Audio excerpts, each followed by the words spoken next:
ನಮಸ್ಕಾರ ವೀಕ್ಷಕರೇ. 2020 ದೆಹಲಿ ಗಲಭೆಯ ಕುರಿತಂತೆ ಸ್ಫೋಟಕ ವಿಚಾರವೊಂದು ಹೊರಬಿದ್ದಿದೆ.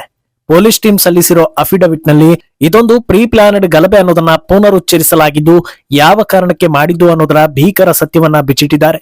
ಇಂಥ ಕೆಲಸ ಮಾಡಿ ಬೇಲ್ ನಿರೀಕ್ಷೆಯಲ್ಲಿರೋ ಅಪರಾಧಿಗಳಿಗೆ ಇದು ದೊಡ್ಡ ಸಂಕಷ್ಟ ತಂದಿಡೋ ಎಲ್ಲಾ ಲಕ್ಷಣಗಳು ಕಾಣಿಸ್ತಾ ಇದೆ. ದೆಹಲಿ ಗಲಭೆಯ ರಹಸ್ಯಗಳನ್ನ ಬಿಚ್ಚಿಟ್ಟಿರೋ ಈ ರಿಪೋರ್ಟ್ ನಲ್ಲಿ ಕರ್ನಾಟಕದಲ್ಲೂ ವಿಧ್ವಂಸಕ ಕೃತ್ಯ ನಡೆಸೋದಕ್ಕೆ ದೊಡ್ಡ ಪ್ಲಾನ್ ರೆಡಿ ಆಗಿತ್ತು ಅನ್ನೋ ವಿಷಯ ಬಯಲಾಗಿದೆ. ಕೇವಲ ಕರ್ನಾಟಕ ಮಾತ್ರವಲ್ಲದೆ ಇನ್ನೂ ಹಲವು ರಾಜ್ಯಗಳಲ್ಲಿ ಒಂದೇ ಮಾದರಿಯ ಗಲಭೆಗೆ ಪ್ಲಾನ್ ಮಾಡಿದ್ರು. ಇದೆಲ್ಲವನ್ನ ನೋಡಿದ್ಮೇಲೆ ಭಾರತದಲ್ಲಿ ಹೋರಾಟದ ನೆಪದಲ್ಲಿ ನಡೆಯೋ ಪ್ರತಿ ಗಲಭೆಗಳ ಹಿಂದೆಯೂ ಇಂಥದ್ದೇ ದೊಡ್ಡ ಸಂಚು ಅಜೆಂಡಾ ಇರಲಿದೆಯಾ ಅನ್ನೋ ಪ್ರಶ್ನೆ ಹುಟ್ಟಿದೆ. ಹಾಗಿದ್ರೆ ಏನಿದು ದೆಹಲಿ ಗಲಭೆಯ ರಹಸ್ಯ ಅನ್ನೋದರ ಜೊತೆಗೆ ಇತರೆ ಸ್ಫೋಟಕ ವಿಷಯಗಳನ್ನು ಕೂಡ ಒನ್ ಬೈ ಒನ್ ವಿವರಿಸ್ತಾ ಹೋಗ್ತೀವಿ. ಈ ವಿಡಿಯೋವನ್ನ ತಪ್ಪದೆ ಕೊನೆ ತನಕ ನೋಡಿ. ಅದಕ್ಕೂ ಮುನ್ನ ಮೀಡಿಯಾ ಮಾನ್ಸ್ಟರ್ ಚಾನಲ್ ಅನ್ನ ತಪ್ಪದೆ ಸಬ್ಸ್ಕ್ರೈಬ್ ಮಾಡಿ. ಎಸ್, ಭಾರತವನ್ನ ಒಂದು ವಾಕ್ಯದಲ್ಲಿ ಬಣ್ಣಿಸಿ ಅಂತ ದೇಶ ಪ್ರೇಮಿಗಳಲ್ಲಿ ಕೇಳಿದ್ರೆ ಭಗತ್ ಸಿಂಗ್, ಕ್ರಾಂತಿವೀರ ಸಂಗೊಳ್ಳಿ ರಾಯಣ್ಣ, ಸ್ವಾಮಿ ವಿವೇಕಾನಂದ, ಹೀಗೆ ಹತ್ತಾರು ಮಹಾನ್ ಚೇತನಗಳು ಹುಟ್ಟಿದ ನಾಡು ಅಂತ ಹೇಳ್ಬೋದು. ಭಾರತೀಯ ಸಂಸ್ಕೃತಿ ಇತಿಹಾಸವನ್ನ ಬಣ್ಣಿಸಬಹುದು. ಇಡೀ ಜಗತ್ತಲ್ಲಿರೋ ಎಲ್ಲಾ ದೇಶಗಳಿಗಿಂತ ಭಾರತ ಎತ್ತರದ ಸ್ಥಾನದಲ್ಲಿ ನಿಲ್ಲೋದು ಯಾಕೆ ಅನ್ನೋದನ್ನ ವಿವರಿಸಬಹುದು. ಆದ್ರೆ ಇದೇ ಭಾರತಕ್ಕೆ ಇನ್ನೊಂದು ಶೇಡ್ ಕೂಡ ಇದೆ. ಅದೇನಂದ್ರೆ ಉಗ್ರ ಅಫ್ಜಲ್ ಗುರುವಿಗೆ ನೇಣು ಹಾಕಬಾರದು ಅಂತ ಹೋರಾಟ ಇಲ್ಲಿ ನಡೆದಿದೆ. ಪಾಕ್ ಉಗ್ರರು ನಡೆಸಿದ್ದ 26/11 ಭಯೋತ್ಪಾದಕ ದಾಳಿಗೆ ಪ್ರತೀಕಾರ ತೀರಿಸಿಕೊಳ್ಳದ ಇದರಲ್ಲಿ ಪಾಕಿಸ್ತಾನದ ಪಾತ್ರವೇ ಇಲ್ಲ ಅಂತ ಹೇಳಿದ್ದ ಸರ್ಕಾರ ಇದೆ. ಶ್ರೀರಾಮ ಹುಟ್ಟಿದ ದೇಶದಲ್ಲಿ ರಾಮನ ಜನ್ಮಸ್ಥಾನದಲ್ಲಿ ಉರುಳಿದ್ದ ದೇಗುಲವನ್ನ ಮತ್ತೆ ಕಟ್ಟೋದಕ್ಕೆ 500 ವರ್ಷ ಬೇಕಾದ ಕರಾಳ ಅಧ್ಯಾಯವಿದೆ. ಈ ರೀತಿ ಹಲವು ಬಗೆಯ ಘಟನೆಗಳಿಗೆ ಸಾಕ್ಷಿಯಾಗಿರೋ ದೇಶದಲ್ಲಿ 2020 ದೆಹಲಿ ಗಲಭೆಯ ಹಿಂದಿನ ರಹಸ್ಯಗಳು ಜನರಿಗೆ ಎಚ್ಚರಿಕೆಯ ಪಾಠವಾಗ್ತಾ ಇದೆ. 2020 ದೆಹಲಿಯಲ್ಲಿ ನಡೆದ ಗಲಭೆ ಇನ್ನೂ ಕಣ್ಮುಂದೆಯೇ ಇದೆ. ಇದನ್ನ ಸಿಎಎ ವಿರುದ್ಧದ ಹೋರಾಟ ಅಂತ ಬಿಂಬಿಸೋದಕ್ಕೆ ಹೋದ್ರೂ ಹಿಂದೂಗಳನ್ನ ಟಾರ್ಗೆಟ್ ಮಾಡಿ ನಡೆಸಿದ್ದ ಗಲಭೆ ಅನ್ನೋದು ದೇಶಕ್ಕೆ ಗೊತ್ತಾಗಿದೆ. ಆದ್ರೆ ಈಗ ದೆಹಲಿ ಪೊಲೀಸರು ಸಲ್ಲಿಸಿರೋ ರಿಪೋರ್ಟ್ ನಲ್ಲಿ ಬೆಳಕಿಗೆ ಬಂದಿರೋದು ಸಣ್ಣ ಪುಟ್ಟ ದುರುದ್ದೇಶದಿಂದ ನಡೆದ ಗಲಭೆ ಅಲ್ಲ, the biggest regime change operation, ಅರ್ಥಾತ್ ಆಡಳಿತ ಬದಲಾವಣೆ ಉದ್ದೇಶದಿಂದ ನಡೆಸಲಾಗಿದ್ದ ವ್ಯವಸ್ಥಿತ ಗಲಭೆ ಅನ್ನೋದು ರಿವೀಲ್ ಆಗಿದೆ. ಹೇಗೆ ಬಾಂಗ್ಲಾ, ಶ್ರೀಲಂಕಾ ಹಾಗೂ ಇತರೆ ಸಣ್ಣ ಪುಟ್ಟ ದೇಶಗಳಲ್ಲಿ ಸರ್ಕಾರವನ್ನ ಉರುಳಿಸೋ ಕೆಲಸ ಆಯ್ತೋ ಅಂತದ್ದೇ ಉದ್ದೇಶ ಇಟ್ಕೊಂಡು ಮೋದಿ ಸರ್ಕಾರವನ್ನ ಪತನ ಮಾಡೋ ಸಲುವಾಗಿ ದೆಹಲಿಯಲ್ಲಿ ಗಲಭೆಯನ್ನ ನಡೆಸಿದ್ರು ಅನ್ನೋದು ಬೆಳಕಿಗೆ ಬಂದಿದೆ.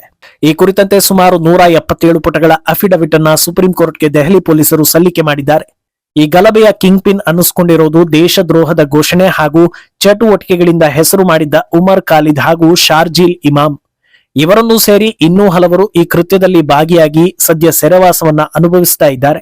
ಇಂಥ ನೀಚ ಕೆಲಸ ಮಾಡಿ ಬೇಲ್ ಕೊಡಿ ಅಂತ ಮನವಿ ಮಾಡ್ತಾ ಇದ್ದವರಿಗೆ ಬೇಲ್ ಕೊಡಬೇಕೋ ಬೇಡವೋ ಅನ್ನೋದಕ್ಕೆ ಈ ಅಫಿಡವಿಟ್ ನಲ್ಲಿ ಸ್ಪಷ್ಟ ಉತ್ತರ ಇದೆ. ಇದನ್ನ ಸಿದ್ಧಪಡಿಸುವ ಮುನ್ನ ತನಿಖಾಧಿಕಾರಿಗಳು ಐ ವಿಟ್ನೆಸ್, ಮಹತ್ವದ ದಾಖಲೆಗಳು, ತಂತ್ರಜ್ಞಾನದಿಂದ ಪಡೆದ ಸುಳಿವುಗಳು, ಸಾಕ್ಷಿಗಳು ಎಲ್ಲವನ್ನೂ ಪರಿಗಣಿಸಲಾಗಿದೆ. ಇದೆಲ್ಲದರಿಂದ ತಿಳಿದು ಬಂದಿರೋ ಪ್ರಮುಖ ವಿಷಯ ಅಂದ್ರೆ ಇದೇನು ಅಚಾನಕ್ಕಾಗಿ ಆಗಿರೋದಲ್ಲ. 2020 ಫೆಬ್ರವರಿಯಲ್ಲಿ ಈ ಗಲಭೆ ನಡೆಸಿದ್ದಾರೆ. ಆದ್ರೆ ಇದಕ್ಕೂ ಎಷ್ಟೋ ದಿನಗಳ ಅಥವಾ ತಿಂಗಳುಗಳ ಮುಂಚೆಯೇ ಇಂಥದ್ದೊಂದು ಗಲಭೆಗೆ ಪ್ಲಾನ್ ಶುರುವಾಗಿತ್ತು. ಅದ್ಯಾವಾಗ ಸಿಎಎ ಅನ್ನೋ ಕಾಯ್ದೆ ಬಗ್ಗೆ ಕೇಂದ್ರ ಸರ್ಕಾರ ಮಾಹಿತಿ ಕೊಡ್ತೋ ಜನರನ್ನ ಎತ್ತಿ ಕಟ್ಟೋದಕ್ಕೆ ಇದೇ ಸರಿಯಾದ ಸಮಯ ಅಂತ ನಿರ್ಧರಿಸಿ ಸಿಎಎ ವಿರುದ್ಧದ ಹೋರಾಟ ಅನ್ನೋ ರೀತಿಯಲ್ಲಿ ಬಿಂಬಿಸಿ ಗಲಭೆ ಎಬ್ಬಿಸಲಾಗಿದೆ ಅನ್ನೋದನ್ನ ಪೊಲೀಸ್ ಇಲಾಖೆ ತಿಳಿಸಿದೆ. ಈ ಹಿಂದೆಯೇ ದೆಹಲಿ ಹೈಕೋರ್ಟ್ ಉಮರ್ ಖಾಲಿದ್ ಹಾಗೂ ಶಾರ್ಜಿಲ್ ಇಮಾಮ್ರನ್ನ ಪ್ರೈಮರಿ ಅಕ್ಯೂಸ್ಡ್, ಅರ್ಥಾತ್ ಈ ಗಲಭೆಯ ಆರಂಭ ಇವರಿಂದಲೇ ಅಂತ ಬೊಟ್ಟು ಮಾಡಿತ್ತು. 2019 ಸಿಎಎ ಟಾಪಿಕ್ ದೊಡ್ಡ ಮಟ್ಟದಲ್ಲಿ ಹೋಗ್ತಾ ಇದ್ದಂತೆ ಇವರು ಮೊದಲ ಸಾಲಲ್ಲಿ ನಿಂತು ಜನರನ್ನ ಎತ್ತಿ ಕಟ್ಟೋದಕ್ಕೆ ಶುರು ಮಾಡಿದ್ರು. ಬೇರೆ ಬೇರೆ ಕಡೆಗಳಲ್ಲಿ ಸಮಾವೇಶ, ಸಭೆ ಮಾಡಿ ಜನರನ್ನ ಪ್ರಚೋದಿಸುವಂತಹ ಭಾಷಣಗಳನ್ನ ಮಾಡಿರ್ತಾರೆ. ಪಾಂಪ್ಲೆಟ್ ಗಳನ್ನ ಹಂಚಿ ಜನರ ತಲೆಯಲ್ಲಿ ಸಿಎಎ ವಿರುದ್ಧ ಆಕ್ರೋಶ ಹುಟ್ಟುವಂತೆ ಮಾಡಿರ್ತಾರೆ. ವಾಟ್ಸ್ಆಪ್ ಬಳಸಿಕೊಂಡು ಜನರಿಗೆ ಪ್ರಚೋದನಕಾರಿ ಸಂದೇಶಗಳನ್ನ ಕಳಿಸಿ ಈ ಗಲಭೆಯ ತೀವ್ರತೆ ಹೆಚ್ಚಾಗುವಂತೆ ಎಲ್ಲಾ ಪ್ರೀ ಪ್ಲಾನ್ ಅನ್ನ ಮಾಡ್ಕೊಂಡಿರ್ತಾರೆ. ಯಾವೆಲ್ಲಾ ದಾರಿಯಲ್ಲಿ ಕಾಂಗ್ರೆಸ್ ಮತದಾರರನ್ನ ಎತ್ತಿ ಕಟ್ಟೋದಕ್ಕೆ ಸಾಧ್ಯವೋ ಆ ಎಲ್ಲಾ ದಾರಿಗಳನ್ನ ಇವರು ಹುಡುಕಿಕೊಂಡಿದ್ರು. ಈ ಗಲಭೆಗೆ ದೃಢ ಅಡಿಪಾಯ ಹಾಕಿ ಸರಿಯಾದ ಸಮಯ ನೋಡಿ ದೆಹಲಿಯನ್ನ ಹೊತ್ತಿ ಉರಿಸಿದ್ರು ಅನ್ನೋದನ್ನ ಪೊಲೀಸ್ ಟೀಮ್ ಸ್ಪಷ್ಟಪಡಿಸಿದೆ. ಅಂದಹಾಗೆ ಈ ದುಷ್ಕರ್ಮಿಗಳ ಕೃತ್ಯಕ್ಕೆ 53 ಜನರು ಬಲಿಯಾಗಿದ್ರೆ 100 ಜನರು ಗಾಯಗಳೊಂದಿಗೆ ಸಂಕಟವನ್ನ ಅನುಭವಿಸಿದ್ರು. ಇನ್ನು ನಾವಾಗ್ಲೇ ಒಂದು ವಿಚಾರವನ್ನ ಹೇಳಿದ್ವಿ, ಇದು ಕೇವಲ ದೆಹಲಿ ಮಾತ್ರವಲ್ಲ, ದೇಶದ ಹಲವು ರಾಜ್ಯಗಳಲ್ಲಿ ಇಂಥ ಗಲಭೆ ನಡೆಸೋದಕ್ಕೆ ಪ್ಲಾನ್ ಮಾಡಿದ್ರು ಅಂತ. ಆ ಲಿಸ್ಟ್ ನಲ್ಲಿ ಕರ್ನಾಟಕ ಕೂಡ ಇತ್ತು ಅನ್ನೋ ವಿಚಾರ ಬೆಳಕಿಗೆ ಬಂದಿದೆ. ಭಾರತದಲ್ಲಿ ಆಡಳಿತ ವಿರೋಧಿ ಅಲೆ ಇದೆ ಅನ್ನೋದನ್ನ ಹೊರ ದೇಶಗಳಿಗೆ ಗೊತ್ತಾಗುವಂತೆ ಮಾಡೋದಕ್ಕೆ ದೇಶದ ಪ್ರಮುಖ ಕಡೆಗಳಲ್ಲಿ ಗಲಭೆ ಪ್ಲಾನ್ ಮಾಡಿಕೊಂಡಿರ್ತಾರೆ. ಪ್ರಮುಖವಾಗಿ ಉತ್ತರ ಪ್ರದೇಶ, ಅಸ್ಸಾಂ, ಪಶ್ಚಿಮ ಬಂಗಾಳ, ಕೇರಳ ಹಾಗೂ ಕರ್ನಾಟಕದಲ್ಲಿ ದೆಹಲಿ ಮಾದರಿಯ ಗಲಭೆಗೆ ಸ್ಕೆಚ್ ಹಾಕಿದ್ರು ಅನ್ನೋದು ಈ ಅಫಿಡವಿಟ್ ನಲ್ಲಿ ಬಯಲಾಗಿದೆ. ಆದರೆ ಕಾರಣಾಂತರಗಳಿಂದ ದುಷ್ಕರ್ಮಿಗಳಿಗೆ ಬೇರೆ ಕಡೆಯಲ್ಲಿ ಇದೇ ಪ್ಯಾಟರ್ನ್ ಗಲಭೆ ನಡೆಸೋದಕ್ಕೆ ಆಗಿರ್ಲಿಲ್ಲ. ಒಂದು ವೇಳೆ ನಡೆಸಿದ್ರೆ ಯಾವ ಮಟ್ಟದಲ್ಲಿ ಪ್ರಾಣಹಾನಿ ಆಗ್ತಾ ಇತ್ತು ಅನ್ನೋದನ್ನ ಊಹಿಸೋದಕ್ಕೂ ಸಾಧ್ಯವಿಲ್ಲ ಅನ್ನೋದು ವಾಸ್ತವ. ಇಷ್ಟೆಲ್ಲ ಮಾಡಿ ಬೇಲ್ ಕೇಳ್ತಾ ಇದ್ದಾರಲ್ವಾ, ಇವರು ಹೊಟ್ಟೆಗೆ ಏನ್ ತಿಂತಾರೆ ಅನ್ನೋ ಪ್ರಶ್ನೆ ಹುಟ್ಟಬಹುದು. ಇಷ್ಟು ಮಾಡಿದ್ಮೇಲೂ ಇವರಿಗೆ ಧೈರ್ಯ ಇರೋದಕ್ಕೆ ಕಾರಣ ಕಾನೂನನ್ನ ದುರುಪಯೋಗ ಪಡಿಸಿಕೊಳ್ಬಹುದು ಅನ್ನೋ ನಂಬಿಕೆ. ಈಗಾಗಲೇ ಹಲವು ರೀತಿಯಲ್ಲಿ ಇವರ ವಿಚಾರಣೆ ನಡೆದಿದ್ದು, ಒಂದೊಂದು ಸಲ ಒಂದೊಂದು ರೀತಿಯ ಕತೆ ಹೇಳಿ ಪೊಲೀಸರನ್ನ ಯಾಮಾರಿಸೋದಕ್ಕೆ ಇವರು ಪ್ರಯತ್ನಿಸ್ತಾ ಇದ್ದಾರೆ ಅನ್ನೋದು ಗೊತ್ತಾಗಿದೆ. ಇದು ಗಲಭೆ ಅಲ್ಲ, ನಮ್ಮ ಹಕ್ಕಿಗಾಗಿ ಮಾಡಿದ್ದ ಹೋರಾಟ ಅನ್ನೋ ಪಾಯಿಂಟ್ಸ್ ಅನ್ನ ಬಲ ಮಾಡ್ತಾ ಇರೋ ದುಷ್ಕರ್ಮಿಗಳು ಈ ಆಯಾಮದಲ್ಲಿ ಕಾನೂನು ಕುಣಿಕೆಯಿಂದ ಎಸ್ಕೇಪ್ ಆಗೋದಕ್ಕೆ ಬಹಳ ಪ್ರಯತ್ನ ಪಡ್ತಾ ಇದ್ದಾರೆ. ಇವರು ಮುಂದಿಡ್ತಾ ಇರೋ ಇನ್ನೊಂದು ವಿಚಾರ ಏನಂದ್ರೆ, ಗಲಭೆ ನಡೆದ ಜಾಗದಲ್ಲಿ ನಾವು ಇರ್ಲೇ ಇಲ್ಲ, ಆದ್ರಿಂದ ನಮಗೂ ಗಲಭೆಗೂ ಸಂಬಂಧ ಇಲ್ಲ, ನಮಗೆ ಬೇಲ್ ಕೊಡಿ ಅಂತಿದ್ದಾರೆ. ಆದ್ರೆ ಆ ಜಾಗದಲ್ಲಿ ಇವರು ಇರ್ಲಿಲ್ಲ ಅಂತ ಮಾತ್ರಕ್ಕೆ ಇವರಿಗೂ ಕ್ರೈಮ್ಗೂ ಸಂಬಂಧ ಇಲ್ಲ ಅಂತಲ್ಲ, ಕಾನೂನು ಕುಣಿಕೆಯಿಂದ ಇವರು ತಪ್ಪಿಸಿಕೊಳ್ಳೋದಕ್ಕೆ ಸಾಧ್ಯವಿಲ್ಲ ಅಂತ ಪೊಲೀಸ್ ಟೀಮ್ ಹೇಳ್ತಾ ಇದೆ. ಆದ್ರೆ ವಾಮ ಮಾರ್ಗದಲ್ಲಿ ಕಾನೂನಿನಿಂದ ಬಚಾವಾಗೋದಕ್ಕೆ ಪ್ರಯತ್ನಿಸ್ತಾ ಇರೋ ಇವರು ಕೋರ್ಟ್ ಟ್ರಯಲ್ ಪ್ರಕ್ರಿಯೆ ನಿಧಾನಗತಿಯಲ್ಲಿ ನಡೆಯೋದಕ್ಕೆ ಇನ್ನಿಲ್ಲದ ತಂತ್ರ ಮಾಡ್ತಾ ಇದ್ದಾರೆ. ಇವರ ನೆಟ್ವರ್ಕ್ ದೊಡ್ಡದಾಗಿದ್ದು ಪದೇ ಪದೇ ಬೇಲ್ ಮನವಿಯನ್ನ ಸಲ್ಲಿಸೋದು, ಸಿಲ್ಲಿ ಅಪ್ಲಿಕೇಶನ್ ಗಳನ್ನ ಹಾಕೋ ಮೂಲಕ ನಿಧಾನಗತಿಯಲ್ಲಿ ಮಾಡಿ ಬಚಾವಾಗೋದಕ್ಕೆ ಯತ್ನಿಸ್ತಾ ಇರೋದಾಗಿ ಪೊಲೀಸ್ ಟೀಮ್ ಬಲವಾಗಿ ಆರೋಪ ಮಾಡಿದೆ. ಏನೋ ಈ ರಿಪೋರ್ಟ್ ನಲ್ಲಿ ಬೆಳಕಿಗೆ ಬಂದಿರೋ ಇನ್ನೊಂದು ವಿಚಾರ ಅಂದ್ರೆ, ಇಂತಹ ಟೈಮ್ ನಲ್ಲೇ ಗಲಭೆ ನಡೆಸಬೇಕು ಅನ್ನೋದಕ್ಕೆ ಆ ಹೊತ್ತಲ್ಲಿ ಅಮೆರಿಕ ಅಧ್ಯಕ್ಷ ಟ್ರಂಪ್ ಭೇಟಿ ನಿಗದಿಯಾಗಿದ್ದು ಕೂಡ ಒಂದು ಕಾರಣ ಎನ್ನಲಾಗಿದೆ. ಆದರೆ ಆ ಹೊತ್ತಲ್ಲಿ ಸಿಎಎ ವಿರುದ್ಧದ ಹೋರಾಟ ಅನ್ನೋದು ಸೌಂಡ್ ಆಯ್ತು. ಅದಾಗಿ ಕೆಲವೇ ದಿನಗಳಲ್ಲಿ ಹಿಂದೂಗಳನ್ನ ಟಾರ್ಗೆಟ್ ಮಾಡಿ ನಡೆಸಿದ್ದು ಅನ್ನೋದು ಬೆಳಕಿಗೆ ಬಂತು.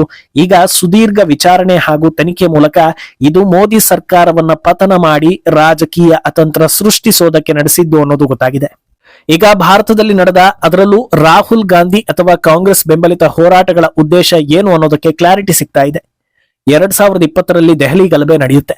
ಅದಕ್ಕೆ 2019ರಿಂದಲೇ ಪ್ಲಾನ್ ಆಗುತ್ತೆ. ಅಂದ್ರೆ ಇಂಡಿ ಒಕ್ಕೂಟ ಟ್ರಿಗರ್ ಆಗೋದಕ್ಕೆ ಕಾರಣ 2019ರ ಲೋಕಸಭಾ ಎಲೆಕ್ಷನ್ ನ ಹೀನಾಯ ಸೋಲು ಅನ್ನೋದು ಮನದಟ್ಟಾಗುವಂತೆ ಮಾಡ್ತಾ ಇದೆ. 60 ವರ್ಷಕ್ಕೂ ಅಧಿಕ ಕಾಲ ಭಾರತವನ್ನ ಆಳಿದ ಕುಟುಂಬಕ್ಕೆ ಮೋದಿ ಸರ್ಕಾರದ ಒಂದು ಅವಧಿಯನ್ನ ಸಹಿಸಿಕೊಳ್ಳೋದಕ್ಕೆ ಸಾಧ್ಯವಾಗದೆ 53 ಜನರ ಸಾವಿಗೆ ಪರೋಕ್ಷ ಕಾರಣ ಆಗಿರೋದು ಆಲ್ಮೋಸ್ಟ್ ಕನ್ಫರ್ಮ್ ಆಗಿದೆ. ಇದಾದ ಬಳಿಕ ಕೃಷಿ ಕಾಯ್ದೆ ವಿರುದ್ಧದ ಹೆಸರಲ್ಲಿ ಹಲವು ವರ್ಷಗಳ ಕಾಲ ಹೋರಾಟ ನಡೆದು, ಆಗಾಗ ದೊಂಬಿ ಗಲಭೆಗಳು ನಡೆದು, ಈಗ ಹೊಸದಾಗಿ ಜನ್ಸಿ ಹೋರಾಟ ನಡೆಸಬೇಕು ಅಂತ ರಾಹುಲ್ ಗಾಂಧಿ ಕನಸು ಕಾಣ್ತಾ ಇದ್ದಾರೆ. ಬಾಯಿ ಬಿಟ್ಟು ಅದನ್ನ ಹೇಳಿದ್ದನ್ನು ಜನ ನೋಡಿದ್ದಾರೆ. ಅಲ್ಲಿಗೆ ಇನ್ನು ಮುಂದೆ ಸರ್ಕಾರದ ವಿರುದ್ಧ ಯಾವ ಹೋರಾಟ ನಡೆದ್ರೂ ಅವರ ಉದ್ದೇಶ ಆಡಳಿತ ಬದಲಾವಣೆ ಆಗಿರುತ್ತೆ ಅನ್ನೋದು ಕ್ಲಿಯರ್ ಆಗ್ತಾ ಇದೆ. ಇದೆಲ್ಲವನ್ನ ನೋಡಿದ್ಮೇಲೆ ಭಾರತೀಯರು ಅರ್ಥ ಮಾಡ್ಕೊಳ್ಬೇಕಾಗಿರೋ ಸಾಕಷ್ಟು ವಿಚಾರಗಳಿವೆ. ಅಧಿಕಾರವನ್ನ ಯಾರ ಕೈಗೆ ಕೊಡಬೇಕು, ಕೊಡಬಾರದು ಅನ್ನೋದನ್ನ ಇಲ್ಲಿ ಅರ್ಥ ಮಾಡ್ಕೊಳ್ಬೇಕಾಗಿದೆ. 60 ವರ್ಷ ಅವಕಾಶ ಸಿಕ್ಕರೂ ಭಾರತವನ್ನ ಉದ್ಧಾರ ಮಾಡೋದಕ್ಕೆ ಸಾಧ್ಯವಾಗದವರು ಈಗ ಅಧಿಕಾರಕ್ಕಾಗಿ ಗಲಭೆ ಎಬ್ಬಿಸಿ ಪ್ರಾಣಹಾನಿಗೆ ಕಾರಣರಾಗ್ತಾರೆ ಅಂದ್ರೆ ಅವರಿಂದ ನಾಳೆ ಜನರು ಸುರಕ್ಷತೆಯನ್ನ ನಿರೀಕ್ಷಿಸೋದಕ್ಕೆ ಸಾಧ್ಯನಾ? ದೇಶದ ಬಗ್ಗೆ ವಿಷನ್, ಅಭಿವೃದ್ಧಿಯ ಧ್ಯೇಯ ಇದ್ದವರು ಮಾತ್ರ ಅಧಿಕಾರಕ್ಕೆ ಅರ್ಹರು ಅನ್ನೋದನ್ನ ಜನರು ಅರ್ಥ ಮಾಡ್ಕೊಳ್ಬೇಕಾಗಿದೆ. ಮುಂದೇನಾಗುತ್ತೆ ಅನ್ನೋದನ್ನ ಕಾದು ನೋಡ್ಬೇಕು. ಈ ಬಗ್ಗೆ ನಿಮ್ಮ ಅಭಿಪ್ರಾಯವನ್ನ ತಪ್ಪದೆ ಕಮೆಂಟ್ ಮೂಲಕ ತಿಳಿಸಿ.